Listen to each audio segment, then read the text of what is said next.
আচ্ছা, আমাকে একটা কোশ্চেনের অ্যান্সার কি দিতে পারেন আপনারা?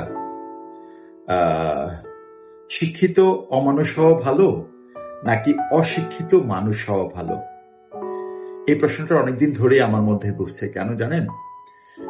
আমাদের মতো কিছু মানুষ যারা সকল শিক্ষিত হয়েছি, বাট ব্যক্তিগতভাবে পরিবারের প্রতি, সমাজের প্রতি আমাদের যে দায়িত্ব, না সে দায়িত্ব আমরা পালন করছি না। আসলে এই শিক্ষাটা কতটুকু আমাদেরকে সামনে এগিয়ে নিয়ে যাবে? আমি, আপনি ইঞ্জিনিয়ার, ডাক্তার, অনেক বড় বড় অফিসার, অথচ মাসে একদিন, বছরে একদিন মার খোঁজ নিচ্ছি না। ইভেন তো কখনো কখনো মা বাবাকে বৃদ্ধাশ্রমে রেখে আসছি। তাহলে সেই শিক্ষাটা আসলে কি শিক্ষা বলবে এটাকে? নাকি সেই শিক্ষাটা অর্জন করার চেয়ে অশিক্ষিত থেকে মা বাবার সেবা করা, মা বাবার খোঁজ নেওয়াটা, মা বাবার সাথে থাকাটা বেশি জরুরি? যেখানে কোরআনে স্পষ্ট বলা হয়েছে মায়ের পায়ের নিচে সন্তানের বেহেশত। সো আমি, আপনি কি কাজ করলে বেহেশতে যেতে পারবো জানি না, বাট কোরআনে বলা হয়েছে মায়ের পায়ের নিচে সন্তানের বেহেশত।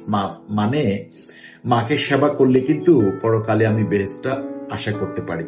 তাইলে আসলে শিক্ষিত অমানুষ হওয়ার চেয়ে অশিক্ষিত মানুষ হওয়া কি অনেক বেশি ভালো না?